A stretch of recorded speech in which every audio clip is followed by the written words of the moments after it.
Working as a vegetable farmer for most of his life, Yoshihiro Fujiwara spent most of his time toiling in the fields just on the outskirts of the northern Japanese city of Kitami. It was a tiring career, but he found fulfillment in his daily chores. He didn't have to necessarily worry about the troubles of the world beyond the borders of his fields, and thoughts of the bizarre and the unknown were far from his mind.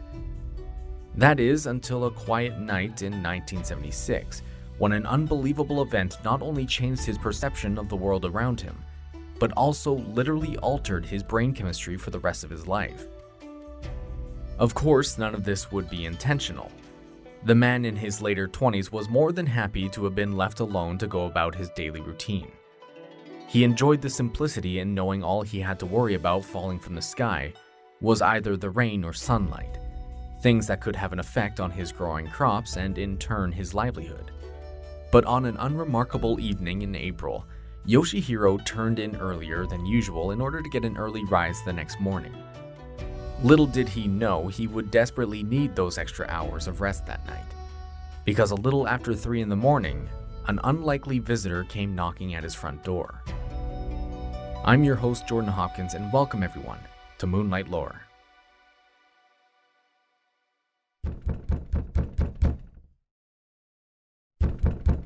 Annoyed at the sudden disturbance at his front door, a tired Yoshihiro rolled over in his single bed, his eyes straining against the darkness, trying to gain a sense of the room around him.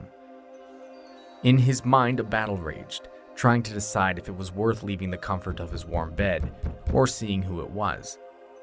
But as the knocking persisted, which in turn caused his dog, who was tied up outside at the moment, to loudly bark at whatever visitor was beyond the door, it finally pushed him to rise and slowly shambled towards the front of the house.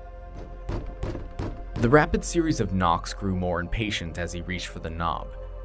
Annoyed, he flung open the barrier that separated himself from the frosty night air and the moonlit figure standing on his doorstep. His boiling anger that had plagued his mind and face from being awoken at such an ungodly hour quickly dissipated the moment he set eyes on the entity before him, and was quickly replaced with an overwhelming sensation of confusion and fear. It was like nothing he had ever seen before. Although he only had the assistance of the moon to help illuminate the creature before him, he still struggled to comprehend its presence. It stood roughly at 3 feet tall, looking up at him, wearing what looked like to be a transparent vinyl outfit encasing its entire body, almost as if it was like an environmental suit. The cone-shaped helmet, which seamlessly fit onto its large bulbous head, donned an antenna with a spinning disc fixed to the top, and from it emitted a constant crackling of visible electricity that flowed in ripples down its entire body. But even this anomalous outfit wasn't what concerned Yoshihiro the most. It was the body that was clearly inside that questioned his grasp of reality. Instead of the typical arms and legs, the creature had 4 tentacle-like appendages with rounded nubs on the ends, 2 of which it used to stand on and 2 acting like its arms, with all 4 connecting to the small hub that was its body. Inside its bluish helmet was a head Yoshihiro would later describe like being an octopus, but with 2 large menacing slanted eyes, a V-shaped nose, and a wide, unnerving mouth that stretched into a slow smile. Through the clear plastic outfit, it showed it had molted brown skin with blue and yellow lesions covering its body. It wasn't quite smooth looking either. It looked bumpy in some parts, but also coated in a viscous slime, similar to that of a toad. With nothing but the songs of the crickets outside and the soft hum of the disc on its antenna filling the night air, the standoff between the creature and the human both standing on the doorstep seemed never-ending. The creature possibly unsure on how to interact with the man it had confronted, and the man believing this encounter to be nothing more than just an incredibly realistic dream. The 2 waited, unsure if the other was going to do something first. What likely seemed like an eternity to Yoshihiro was in reality only a few seconds before the entity in front of him made the first move. Without breaking eye contact, it stretched one of its slimy appendages skyward, beckoning Yoshihiro to look upwards. And just as he did so, a blinding orange light directly above his house burst through the night sky and consumed him and the building in a profound heat so intense it drove him back inside to seek sanctuary. Fearing what was going on outside after abandoning the figure on the doorstep, Yoshihiro peered out one of the open windows and stared in disbelief at what he was seeing silently hovering in the night sky. About 70 feet off the ground floated an ominous saucer moving slowly above the field outside his house. From the distance he was at, he estimated it was about 5 feet in height and 26 feet in diameter. Although this was just after 3 in the morning, through all the fatigue, fear, and confusion, these numbers may not have been as accurate as he claimed. From the confines of his home, he believed he was safe from this sudden extraterrestrial invasion, but was gravely mistaken when moments later he felt an invisible, unfamiliar force suddenly rush over his body. He backed away from the window slowly, concerned and wondering to himself what these intruders could possibly want from him. And while his mind raced, he realized something strange. His backward steps felt off. It took him a second to realize what was wrong, but it dawned on him that the bottom of his feet were no longer touching the cold, solid wood of the floor. He looked down and, sure enough, saw himself just barely floating off the ground, his feet no longer able to gain traction to the surface and no longer able to keep himself at a distance from the light now glowing through the open window. Panic now began to set in as he realized, no matter how hard he struggled, he was pulled towards the light shining through the open window, and anything he could have grabbed onto was just barely out of reach. As his body gently floated through the window, in a last-ditch effort to save himself, he gripped the frame, hoping his strength would be enough to hold him there. Sadly, the pull was too strong, and his strained fingers released themselves against their will. And now outside, Yoshihiro found himself flying higher and higher into the night sky, completely helpless. He watched as his home got smaller and smaller as he slowly closed the distance towards the flying saucer. And just when he thought he was about to collide with its outer shell, amazingly, he phased right through the metal hull and then found himself inside an extraterrestrial spaceship, alone and afraid.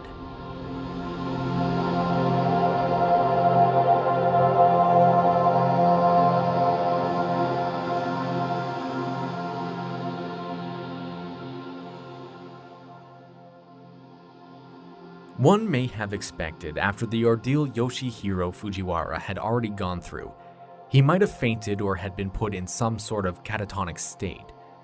But he found his situation to be quite the opposite. Whatever force had carried him onto the ship suddenly released him from his hovering position, and he dropped hard onto the metal floor, lying prone. The room was unlike anything he had ever seen before. An overwhelming blue light seemed to shine from every direction, but with no clear source on where it was coming from. There were also small vents in the wall, and a single door with a written sign above it, written in a language that looked almost familiar, but he couldn't read. It was at this moment Yoshihiro realized there was a strange, obnoxious odor emanating throughout the room, likely seeping in through the small vents in the wall. As he went to cover his mouth with his shirt, a noise, like a sliding door, came from behind him. There were two creatures, similar to the one he had encountered on his doorstep, and they were cautiously walking into the room to join him. Keeping their distance, the two stood and stared at the frightened farmer, and almost immediately, Yoshihiro felt a slight headache coming on, but unlike one he had ever felt before. It didn't hurt, but still felt uncomfortable, like someone was now in his mind with him.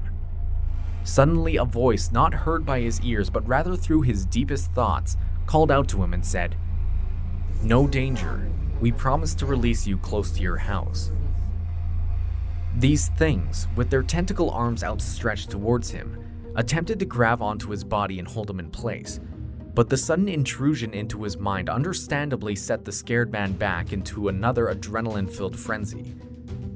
Breaking free from their grasp, Yoshihiro bolted upright and pushed his abductors to the side as he sprinted past them and out of the door of the room. He quickly found himself running aimlessly down a narrow hall with a similar theme, a bright blue hue covering everything, and gave no indication on where he was or where he was going. Desperately searching for a way out of this nightmare, the terrified man managed to find his salvation in the form of a small hatch that had been left partially open near the floor. Prying the heavy metal door open, He threw himself down it, not giving a second thought on where it led. And by pure luck, the man felt the cold breeze of the night air wafting up through the shaft, finally giving him a sense of relief from the putrid smell that filled the saucer. As he fell through the shaft, he suddenly remembered something he probably had wished he thought of before making this departure from the craft. The last he had seen it, the saucer was roughly around 70 feet in the air or higher. Instantly, he regretted throwing caution into the wind and not weighing out his options sooner. A fall from 70 feet would surely kill him upon impact. So when he hit the cold ground and opened his eyes, you could imagine his relief in realizing the ship he had fallen from, the same one he had been running the hulls in and had been hovering 70 feet above the earth mere minutes ago, was now only about 10 feet off the ground, creating a fall that was far more survivable. Perhaps this was by pure coincidence, or by the mercy of those who had kidnapped him. But when he realized he was finally free from his captors, he sprang from the ground as fast as his now sore body would allow, and made his getaway to a neighbor's house he recognized through the mixture of shadows and orange light from the craft. After making it to the front door with no further hindrance, Yoshihiro pounded his fists against the hard wood, begging those inside to come to his aid. Of course, just as Yoshihiro had been upset when his sleep was disturbed just minutes ago, his neighbors were just as perturbed. But upon peering outside to find the man so obviously in distress with his face painted a pale white, they knew it was serious and allowed him entry into their home. To his utter surprise, after entering the house, he realized his horrific ordeal hadn't lasted only a few minutes like it had seemed, but in reality discovered it was now a little past 4:30 in the morning, an hour and a half after being abducted.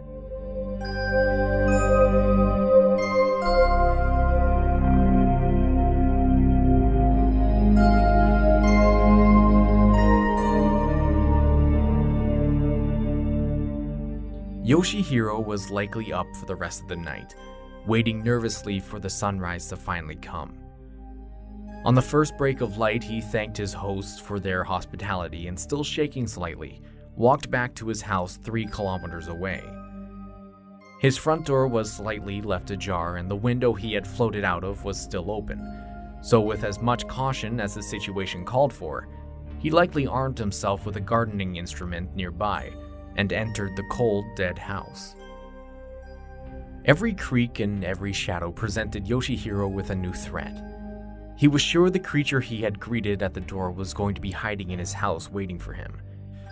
But as he cleared room after room and finding nothing but his livelihood left untouched, he figured the intruder must have left the house some hours ago and departed with the others on the flying saucer.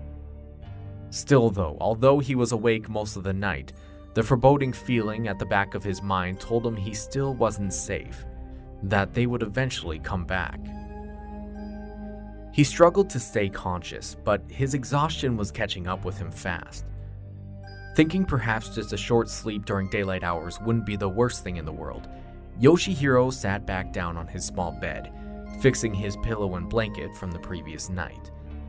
The idea that if he was able to sleep during the day and let his guard down, if those strange creatures did come back with their flying ship, at least there would be others who would be able to see it and come to his aid. With this positive thought comforting his mind, the tired farmer closed his heavy eyes and drifted off.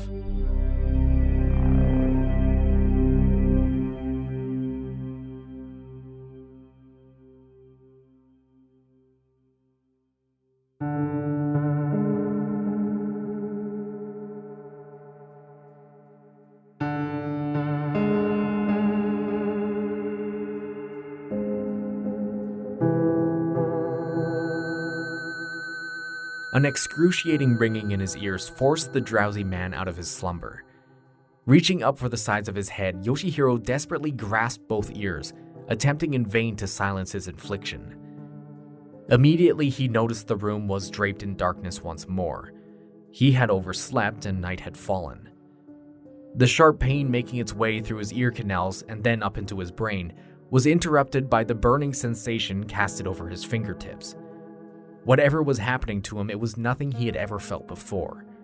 He was helpless. And then a sudden urge came over him, as if someone was taking control. He would later describe it as a trance-like state, completely powerless to his own body's movements. A pencil and paper sitting on his desk in the living room proved to be the destination the body snatchers were leading him to. Against his will, the invisible force guided his hand, and he scribbled several strange symbols onto a piece of paper. And the instant the hand loosened its grasp on the pencil, an overwhelmingly loud voice echoed into his mind, similar to what had happened while he was on the ship last night when the creatures told him not to be frightened. The voice instructed him, "When the disc lands on the mountain, you will come board by yourself." Then all went silent. Mount Nikoro was nearby. It overlooked not only his farm, but the entire city of Kitami. He had interpreted their message to mean this particular mountain, and now he was faced with an incredibly difficult decision to make. What would happen if he didn't show up? Would they come back to his house and attempt to kidnap him again? If he went, what would they do to him when he got there? They had told him they meant no harm, and kind of proved it when they took control of his body, only to write a note he couldn't read. If they had wanted to take him by force, or perhaps harm him in some way, why wouldn't they use their incredible power of control on him the first time or the second time to a greater extent? It's because what they told him must have been the truth. They didn't want to harm the man, and they wanted him to come on his own. The thought of what to do rattled back and forth in his mind for the remainder of the day. He was curious, but still cautious. Ultimately, he decided around sundown, he would venture up the mountain to see what these extraterrestrial invaders wanted with him, and hope for the best. He watched and he waited. It was 6:30 p.m. on the 8th of April, so the air atop the mountain was relatively still cold. Holding his body in his arms, he shivered slightly, thinking perhaps this was all a mistake. But just as the thought crossed his mind, a faint orange glow off in the distance came into view, and within seconds found himself standing in front of the very vehicle that he had previously escaped from. Holding his ground, he stood in place as the saucer gently touched down on the earth just a few feet away and opened its small door. The blinding light emanating from the entrance destroyed the dark environment around Yoshihiro, forcing him to cover his eyes in response. Then suddenly a shadow of a figure appeared in the entrance, blocking off the light inside and beckoning the frightened man to approach. He had come this far, so what was a little more, he thought to himself. Still, he was terrified. He didn't know what awaited him beyond the entrance to the ship. Was he walking into certain death, or perhaps was he in store for some incredible experience his mind couldn't quite yet comprehend? Climbing the narrow ramp up to the door and approaching the very creature who had visited him at his house just a few nights ago, these different thoughts flowed through his head, wondering if this decision was a mistake or not. But it was decided for him. In the blink of an eye, as soon as he crossed the threshold of the ship's entrance, the door behind him slammed shut, and Yoshihiro now found himself in the uncomfortable and awkward presence of his would-be kidnapper. There's not much to say if they discussed anything specific or what the aliens and their visitor did while they were aboard the ship, but what Yoshihiro would later claim is as soon as he was aboard the flying saucer, it immediately took off and rocketed up into the endless sea of stars with him on board. However, his intergalactic voyage would have to wait. The furthest they would take him would be a single trip around the moon and then back down to circle Earth twice. After their final lap around our little blue planet, the ship re-entered the atmosphere and touched back down on top of Mount Nikoro, where they would then allow Yoshihiro to depart without any troubles, and then take off again and disappear into the night sky once more. Perhaps he was overwhelmed by the intensity of his experience, or if something had happened to him while on the ship to cause it, but after watching the ship fly away off into the horizon, Yoshihiro collapsed to his knees just before his face hit the cold, hard dirt. Before he even had a chance to realize what was happening to him, Yoshihiro was out cold, completely passed out on the side of the mountain.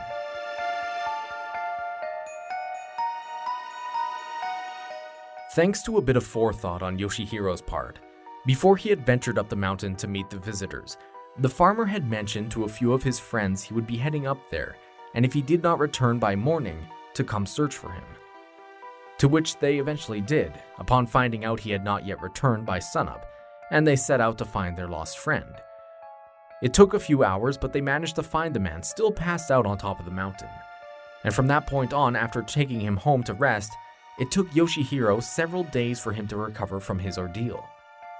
With spouts of fatigue plaguing him every few hours or so, to dizziness and headaches popping up too, he struggled to regain his full senses, but eventually managed to recover to full health. And not only this, but he also had found that he had a couple new talents he didn't have before. He had discovered while the aliens had brought him on board their ship and pressed into his mind to speak to him, he was able to communicate through mental telepathy as well. And perhaps by pure accident, he had discovered while in recovery from his trip, he suddenly had the ability to perform psychic bending while holding metal objects in his open hand. Whatever those visitors had done, it changed the man's own brain chemistry in some way to give him incredible mental powers.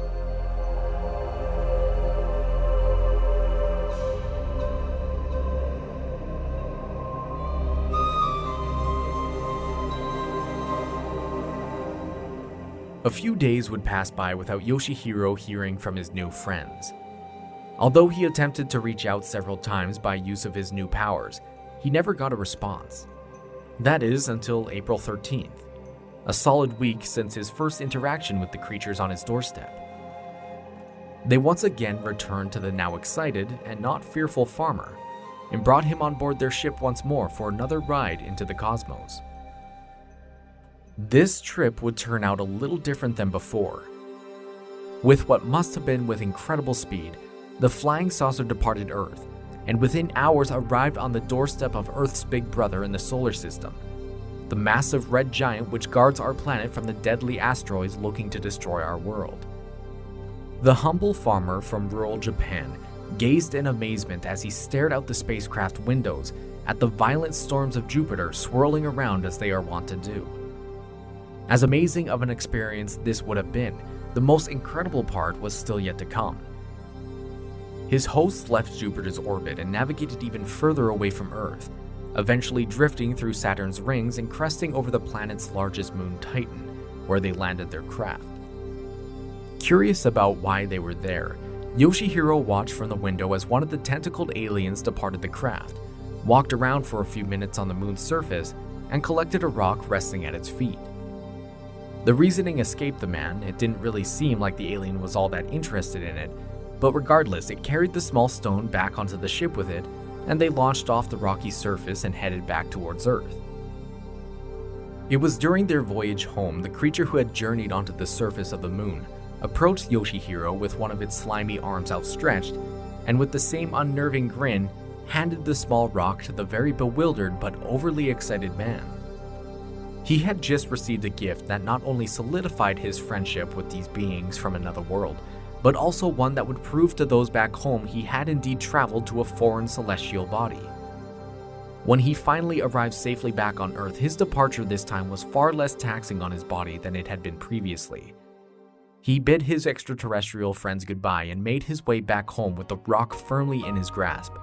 There was no way he was going to lose it and miss the chance to prove his story was true. The following morning, he woke up bright and early and headed straight to the University of Studies of Engineering of Kitami.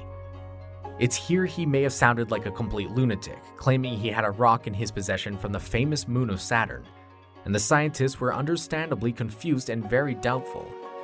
But seeing the energy and passion he spoke with caused them to humor Yoshihiro and decided to run a series of quick tests on the stone to determine its composition. The results certainly were surprising, though perhaps only to Yoshihiro. The scientists came back to him and explained in detail that the stone he had brought them was not one that originated on a far-off distant moon, but likely rather was a simply broken piece stalactite from a local cave. Nothing about it was special in any way, and the composition matched with samples they already had in their lab, so they handed the rock back into Yoshihiro's hands with a half-hearted apology. Obviously dejected and baffled at this news, the farmer made the trip back to his small farm, thinking over the situation in his head about what was happening. He was positive he had seen the small alien grab the rock with his very eyes. There was no way he was wrong.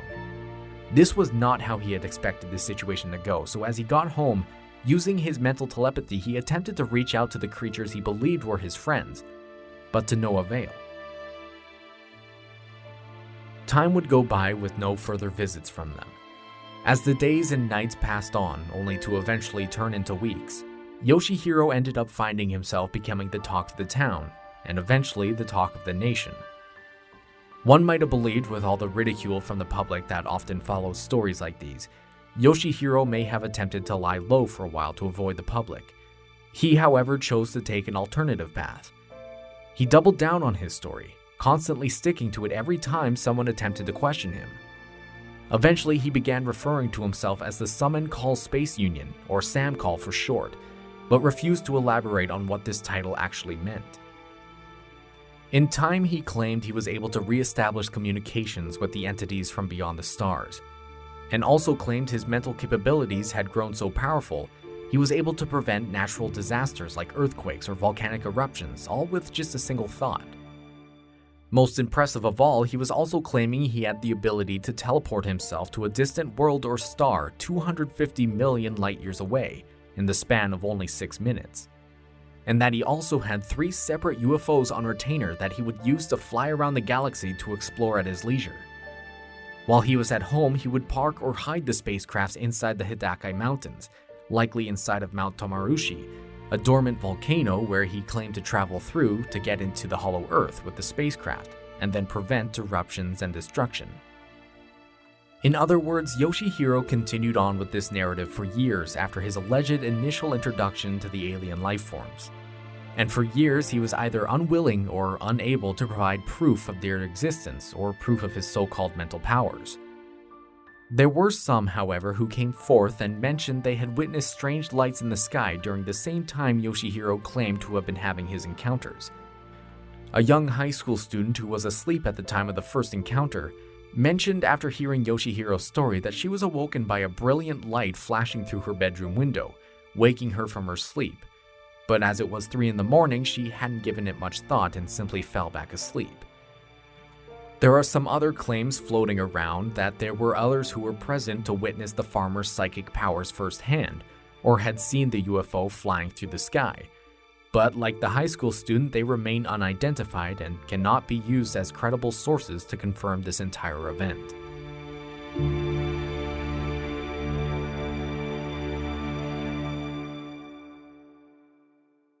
As surreal as this story is, could there be any weight to what Yoshihiro Fujiwara claimed? Certainly, the idea of extraterrestrials visiting Earth and interacting with humans is nowhere near a new concept, even in the 70s when this story takes place. And as we learned a couple months back while discussing the mysterious disappearance of Granger Taylor, the theme of extraterrestrials attempting to abduct, kidnap, or offer a trip of a lifetime is still one that exists in our modern day. But as extraordinary as these stories might seem, they are often always followed by a series of critical questions that are nearly impossible to answer. Was Yoshihiro contacted by actual aliens from another world and had been taken on a trip around the solar system just for fun? If so, why him? What was the purpose of it all? If he was telling the truth, why was it that the rock he had brought to the university for testing turned out to be nothing more than local stone from a nearby cave? With the fact that it was, why was he so adamant they'd do the testing, knowing that they would likely find out its true origin and know he was lying? Or if none of this was true, was the whole story concocted from the mind of a single lonely farmer who sought attention and purpose? Or did he suffer from some kind of mental lapse or condition and believed it truly was all real, but in reality was just a figment of his own imagination and mind? The story from the beginning was already strange, but with each added part, it continues to fly off the rails of believability. When I first read the first part of this story, I was more than willing to give Yoshihiro the benefit of the doubt. Statistically speaking, there has to be alien life out there somewhere, and human history is riddled with stories of entities from beyond the stars visiting our planet and interacting with unsuspecting victims. I could have initially believed that Yoshihiro was visited by something strange back in 1976, but as I feel is the case with majority of those who hear this outlandish story, which quickly grows into what only seems like a disturbing fantasy from a man suffering from a sharp mental decline of some sort, is that all of it is nothing more than just a fictional tale. Either it was the daydreaming imagination of a humble farmer desperately looking for attention and adventure, or a lonely man whose mental decline was both plummeting fast and creating amazing delusions. There's a very high chance we may never truly know what the case might be, whether the man was telling the truth or not. We can only lay out questions to ask ourselves: to what extent do we want to believe someone's word over evidence? As any respectable investigator in any scientific field will tell you, facts and proof are the only surefire ways the majority of the public will believe you, and even then there will still be many who doubt. Yoshihiro's encounter with the extraterrestrials is an extremely abnormal case, even by ufology standards. So it's up to you, the listener. With all we know now out in the open, you get to decide whether or not you believe Yoshihiro. Each unanswered question is now yours to ponder and come to a conclusion on. Being as skeptical as I am, I'm more inclined to not necessarily believing every word of Yoshihiro's story. Perhaps there are some nuggets of truth speckled in at some parts, but we may never know what parts could be truth and which ones are fabricated. Let me know what you guys think. Do you believe him or not? Feel free to reach out to me at moonlightlorepodcast@gmail.com or through Instagram at Moonlight Lore Podcast. This is one of those rare stories we have where it's such an intricate and thought out story, it makes one wonder if what the man was experiencing was in fact reality, or he perceived it to be a part of reality. If you guys want to talk about this particular case and bounce questions or ideas off me, please don't hesitate to send me a message. If you enjoyed this episode and want to support the show, there are 3 ways you can do so. By donating to the Patreon, you help financially in helping cover the costs of running the show, running the website, hosting fees, equipment, that sort of thing. It's the absolute best way to help out, and for those of you who have donated so far, thank you so much. In exchange, I do monthly bonus episodes on there, but as things are a little busy at the moment for me, I'm a little bit backlogged for a few episodes. I got some of them written but not recorded, and some recorded but just not edited. Soon though, I will get those out and get back into the monthly schedule. Another way you can support the show is by sharing it amongst your friends and family. By sharing the show on social media like Twitter, Facebook, or anywhere else others might see it, it goes a long way in helping bring in new fans for the show. Also, by sharing it by means of word of mouth helps out a lot too. Really, any way you can think of spreading the show to others helps, so thank you so much for those of you who do. Then finally, the easiest way to show support is by going to whatever app you're listening on and giving the show a 5-star review. It only takes a second or two to do, and some might not think it's that important, but for that little gesture, it goes a long way in helping the podcast grow and become more visible on the podcast charts. As always, every little bit helps, and I deeply appreciate any and all help you guys give me and the show, so thank you so much. At the moment, I got some stuff in the works, so while things are a little bit hectic right now, I'm planning on getting into some really good series very soon, so be sure to stick around for those. I recently realized looking through my past feed is that the last series I had done was the Nahanni Valley one, and that was way back at the end of November and beginning of December, so I'm thinking we're well overdue for a multi-part story again. It may still be a couple more episodes before I get one to you guys, but I assure you I have several planned for the summer. But until that happens, thank you again everyone for listening to the show. I really appreciate all of you guys listening, and especially for those of you who reach out with words of encouragement. I think this is the end of the episode though now, so take care you guys, and I'll see you again in 2 weeks.